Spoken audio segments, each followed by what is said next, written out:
உறவுகள் அனைவருக்கும் அன்பான இனிய இரவு வணக்கங்க. வீடியோக்குள்ள போறதுக்கு முன்னாடி உங்க பொண்ணான கையால ஒரு லைக்கை போட்டு சப்ஸ்கிரைப் பண்ணிட்டு நம்ம சேனலுக்கு ஒரு முழு ஆதரவு தெரியுங்க ஃப்ரெண்ட்ஸ். வாங்க இப்போ நம்ம வீடியோக்குள்ள போலாம். அன்பு கண்மணி அன்புடன்ல பேசுறது சரியா தப்பா அப்படின்னு கமெண்ட்ஸ்ல சொல்லுங்க. என்னை பொறுத்த வரைக்கும் தப்பு தான் அப்படின்னு தான் சொல்லுவேன். ஏன்னா ஒரே ஒரு சாரி கேட்டா நமக்குள்ள பிரிவு இல்ல, வலி இல்ல, வேதனை இல்ல அப்படின்னு நீ சொல்றியே, அதே வழிதானே அவளுக்கு இருக்கும். அதே தானே அவளும் நினைப்பா. அந்த சாரி வேணாம், தேவையில்லை, விட்டுரு கண்மணி அப்படின்னு நீ சொல்லியிருக்கலாமே.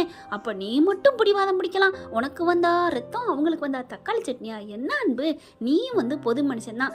அந்த பாட்டிய பேசிட்டா, பாட்டி பேசினா தப்பாவே இருக்கட்டுமா? பாட்டி தப்பா உலகத்துல உள்ள என்ன வேணாலும் பேசியிருக்கட்டும், ஏன் கண்மணிய கூட பேசியிருக்கட்டும், தன்னை தானே பேசினா அப்படின்னு பேசாம போயிருப்பாங்க. ஆனா தன்னை பெத்த தாயை பத்தி அது பாட்டி பேசினா என்னங்க, பூட்டி பேசினா என்னங்க, கடவுளே பேசினாலும் கோவப்படுறவதாங்க உண்மையான குழந்தை. உண்மையான பெத்தவங்களுக்கு மரியாதை கொடுக்கறதுன்னா அவங்கள எங்கேயும் அவமானப்படுத்த கூடாது அப்படிங்கிறதுக்காக மட்டும்தான். இதே கண்டிஷன்ல சிவகாமி அம்மாவை கை நீட்டிருந்தா கூட நீ கோவப்பட்டு பேசி இருந்திருக்கலாம். ஏன்னா நல்ல மனுஷிய நீ கோவப்பட்டு பேசிடியடி அப்படின்னு கேட்கலாம். ஆனா உன் பாட்டி நல்லவளே இல்லை. வெண்ணிலாவை தூக்கி வச்சுட்டு சிங்குச்சான் பச்சை கலர் சிங்குச்சான்னு ஆடிக்கிட்டு இருக்கிற பாட்டியை போயிட்டு அவங்க கையை நீட்டிட்டாங்களா, அதனால இவங்களுக்கு கோவம் பொத்துக்கிட்டு வந்துருச்சான். ஏங்க அவ கூட இருக்கையில தூங்கையில படுக்கையில் எதுவுமே அப்பெல்லாம் உங்களுக்கு தெரியலையா? இப்ப பாட்டி இப்பதான் உனக்கு முக்கியமா? யாரடி இப்ப காத்து போன பல்ப்பு மாதிரி தெரியுற, பீஸ் போன பல்ப்பு மாதிரி யார் அலைஞ்சிட்டு இருக்கா? அவ ஜம்முன்னு தான் இருக்கா. பெண்களை பொறுத்த வரைக்கும், பெண்கள்னா ஆண்களோ நல்லவங்களை பொறுத்த வரைக்கும் அவங்க நல்லா தான் இருப்பாங்க. சும்மா அசால்ட்டா தனியா பேசிட்டு இருக்கையில கூட அந்த கண்மணி மேல கோபம்னு சொன்னார் பாத்தீங்களா? எனக்கு கோவமா வருதுங்க. ஒரு சாரி கேட்டிருந்தா நமக்குள்ள எந்த பிரச்சனையும் இருக்காது. உனக்கு பிரச்சனையா தெரிஞ்சா நீ அந்த சாரியை கேட்க வேணாம்னு விட்டுருக்க வேண்டியதானே? பாட்டி ஏன் பாட்டி அவங்க அம்மா பேசுறீங்க, சரி விடுங்க அப்படின்னு கலைச்சி விட்டுருக்கலாமே சபைய. அட அதுக்கப்புறமாவது கொஞ்சம் அன்பா பேசிருக்கலாமே. அதெல்லாம் விட்டுட்டு நீங்க மட்டும் இறங்க மாட்டீங்களா, உச்சாணி கும்பல இருப்பீங்களா, இவங்க மட்டும் இறங்கி வரணுமா? என்னங்கடா நியாயம்? நம்ம கண்மணியை சும்மா சொல்லக்கூடாதுங்க. பாரதி கண்ட புதுமை பெண் அப்படின்னா நம்ம கண்மணி. அங்க ஒரு தமிழ்ச்செல்வி, எல்லா வீராங்கனையும் இருக்காங்க. அங்க அழகுல மதுமதி அழகுமதி எல்லாருமே இருக்காங்க. இப்போ நம்ம கண்மணி ஹோட்டலில் வந்த முதல் நாளே ரசம் வச்சு சூப்பராக பண்ணி கலக்கிட்டாங்க, அசத்திட்டாங்க. ஜீவாவுக்கு ரொம்ப சந்தோஷங்க. அடுத்து அதில் திருட்டு கும்பல் இருக்குங்களா, அது பார்த்தீங்கன்னா தினைக்கு இந்த மாதிரி போட்டுக்கிட்டே இருக்குதுங்க. ஜீவா என்ன பண்ணுறாங்க, கண்மணிகிட்ட பேசிகிட்டு இருக்காங்க. நல்ல ஜாமான்லாம் வாங்கி போடுறோம், அவ்வளோவா வியாபாரம் இல்லை, ஓடவும் இல்லை. ஆனால் பொருட்கள்லாம் தீர்ந்துருது கண்மணி, என்னன்னே தெரியல அப்படிங்கிறாங்க. என்ன ஜீவா சொல்கிறீங்க, அப்பெல்லாம் இருக்காதே. ஆமாம் அப்படிங்கிறாரா. உடனே அதுக்கு 2 தண்ணி கொண்டாந்து வைக்கிதுங்க. டடன்னு கையை ஆடி நடுங்குது. கண்டுபிடிச்சிடுறாங்க கண்மணி. சரி ஆளாச்சே நம்ம ஆளு, இதுங்கிட்ட தான் ஏதோ ஒரு மிஸ்டேக் இருக்குன்னு நான் நினைக்கிறேன், ஏதோ ஒன்று தப்பு பண்ணுதுங்க, பார்க்குறேன், கண்டுபிடிக்கிறேன் அப்படின்னு திட்டத்தை போடுறாங்க நம்ம கண்மணி. அதே மாதிரி தாங்க இப்போ என்ன பண்ணுறாங்க, கிச்சனில் வேலையெல்லாம் முடிக்குது. கண்மணி வெளியில் நான் கிளம்புறேன் ஜீவா அப்படின்னு கிளம்ப போயிட்டாங்களா. இங்கே ஜீவாவும் கிளம்பி போக, எல்லாரும் போக என்ன பண்ணுதுங்க, டக்குன்னு அந்த 2 ஜோடியும், அப்பா அந்த ஒரு ஜோடி தாங்க 2 பேர் என்ன பண்ணாங்க, அள்ளி அதே மாதிரி நேற்று எப்படி பண்ணாங்களோ அதே மாதிரி தாங்க அள்ளி மறுநாள் வைக்குதுங்க. கண்மணி என்ன பண்ணுறாங்க, போனவங்க திரும்பி வராங்க. அவங்க 2 பேரும் போகலையே, வேலையெல்லாம் முடிஞ்சிருச்சு, ஏன் இன்னும் நிக்குதுங்க, தேய்ச்சிக்கிட்டு பெஞ்ச தேய்க்கிறேன்னு சொல்லுவாங்க இல்லையா, அந்த மாதிரி நிக்கிறாங்களே அப்படின்னு சொல்லிட்டு கண்மணி உள்ளக்க வராங்க. அதுவும் நைஸா எட்டி பாக்குறாங்க. கரெக்டா பார்த்தா ஆளை காணோம். இந்த பக்கம் இல்ல அப்படின்னு அந்த பக்கம் போறாங்க.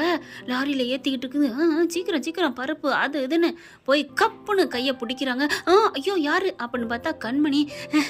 என்ன மேடம், நீங்க வீட்டுக்கு போயிட்டீங்களே மேடம், போகலையா மேடம் அப்படின்னு அந்த சுருட்ட முடி கேட்க, அந்த பொம்பளை ஐயோ அப்படின்னு சொல்லி தவிக்க, என்ன நடந்துட்டு இருக்கு? ஒன்றும் இல்லை, இதெல்லாம் பொருட்கள்லாம் டேமேஜாக இருக்கா, அதனால ரிட்டர்ன் பண்ணுறோம், கடைக்கு ரிட்டர்ன் பண்ணுறேன் மேடம் அப்படின்னு சொல்ல. ஓ ரிட்டர்ன் பண்ணீங்களா, எங்க கொடுங்க பார்ப்போம். மேடம் வேணாம், அது வண்டு புழு இதெல்லாம் நீங்கள் பார்க்க வேணாம் அப்படின்னு சொல்ல. ஓ நாங்கள் இதை விட வண்டு புழுவெல்லாம் பார்த்து போட்டாச்சு எடுத்துட்டு சமைச்சிருக்கோம், இம்புடு பொருள் எல்லாம் கொடுக்க வேணாம். ஐயோ மேடம் இதெல்லாம் நம்ம கடை பொருள் இல்லை, ஒவ்வொரு கடையிலையா இந்த மாதிரி காலாவதியான பொருள் எல்லாம் வாங்கிக்கிட்டு போகிறாங்க, நம்ம இதில் இருந்தோ 2வது பொருள் தான் கொடுத்தேன், அதுக்குள்ள நீங்கள் வந்துட்டீங்க. ஓ அப்படியா, அப்ப இது யாரு இவ்வளவு நேரம் ஏத்துனது? கரெக்டா 10 நிமிஷம் ஏத்திக்கிட்டே இருக்குதுங்க. அடி பாவி, காய்கறி அனுப்புறது முதற்கொண்டு பார்த்துருக்காளே, இது என்ன இந்த தோசைக்கல்ல எடுத்து கொடுக்குறீங்க? ஐயோ அது 2000 தோசைக்கல் 500 ரூபாய்க்கு கேட்டாங்கன்னு கொடுத்தோம், வந்துட்டாலே பிடிச்சிட்டாலேன்னு இது மனசுக்குள்ளே நினைக்க பலர் 2 அரை கொடுக்குறாங்க. தயங்கவே இல்லைங்க கொஞ்சம் கூட. அப்படியே கண்ணகி மாதிரி, என்ன நேத்து வந்த நீ இன்னைக்கு என்ன எங்களை அடிக்க ஆரம்பிச்சிட்டியா, நாங்க எத்தனை நாளா இருக்கிறோம் அப்படி இப்படின்னு சொல்ல. இங்க பார், எப்போ வந்தோம் எப்படி வந்தோம் அப்படிங்கிறது கணக்கு இல்லை, யார் நேர்மையா இருக்கோம், அதுதான் கணக்கு. நீ உங்ககிட்ட நேர்மை இல்லை, நான் நேற்று கவனிச்சேன் அப்படி சொல்லிட்டு செம்மையா திட்டுறாங்க. இங்கே பாரு, நான் உன்னை ஏதாவது சொல்லிடுவோம், வாய மூடு அப்படின்னு உடனே ஜீவாவுக்கு கால் பண்ணுறாங்க கண்மணி. அவன் என்ன பண்ணுறேன், ஓட பார்க்குறேன்.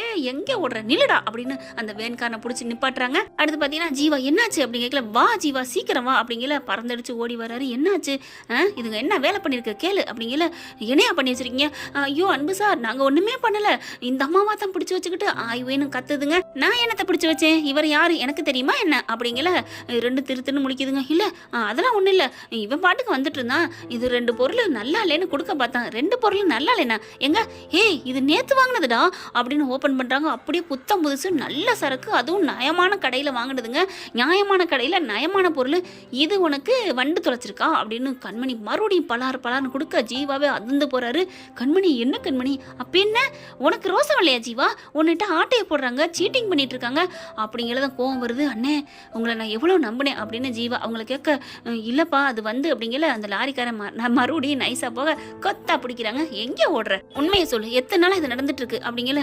இல்ல இப்பதானா இல்ல ஒரு வாரமாவா, பொய் பேசாத, உண்மையை சொன்னா உன்னை விட்டுருவேன் அப்படின்னு கண்மணி பலார்னு ஒரு அரை அந்த லாரிக்காரனுக்கு கொடுக்க, அந்த வேனுக்காரனுக்கு அவன் என்ன பண்றான், இல்லங்க அது வந்துங்க.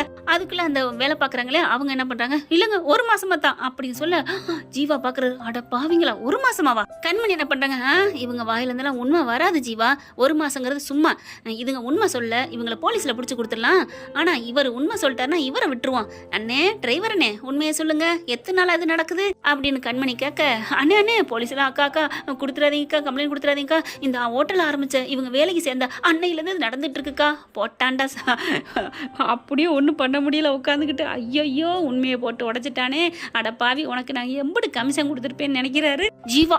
அப்படின்னு ஆச்சரியப்பட்டு போறாரு. அட பாவிங்களா அப்படின்னு சொல்லி செம்ம காண்டாகிறாரு. அதுக்கப்புறம் என்ன ஜீவா, அப்புறம் ஓடலை வைக்கல, இதெல்லாம் எப்படி, சாரி கண்மணி இது தெரியாம போயிருந்திருக்குமே, நான் பாட்டுக்கு வருவேன் போவேன் அவ்வளோதான், இப்படிலாம் இருந்தால் எப்படி ஜீவா நடத்த முடியும் அப்படிங்கிறாங்க. அதான் இதுங்க என்னை போன்னு விரட்டுதுங்களா அப்படிங்கிற 2 தலையை தொங்க போட்டுக்கிட்டு இருக்குதுங்க.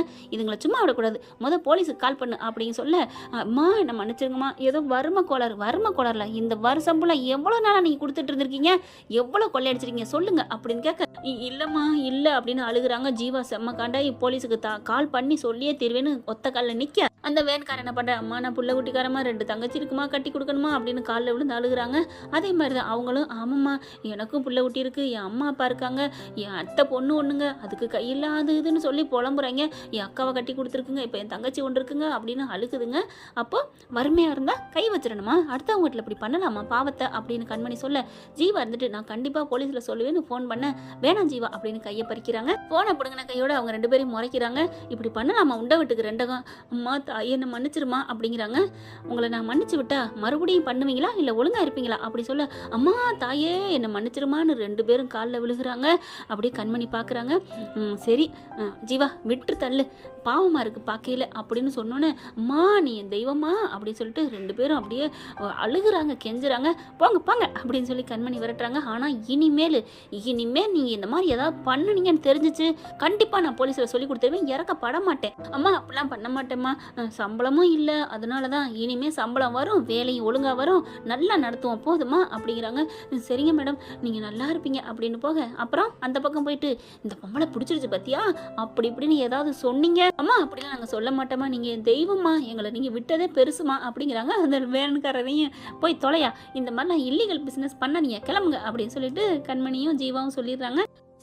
இனிமேல் நம்ம இந்த மாதிரி தப்பு பண்ணக்கூடாதியா அப்படின்னு 2 பேரும் சொல்லிட்டு போகிறாங்க. அதை ஜீவா பார்க்குறாரு. என்ன கண்மணி வந்த நாள் ரசத்தை வச்சு புரட்சி பண்ணேன், இப்போ 2ஆம் நாள் சூப்பர், எப்படி கண்மணி அது தன்னாலே என் கண்ணில் வருது அப்படிங்கிறாங்க.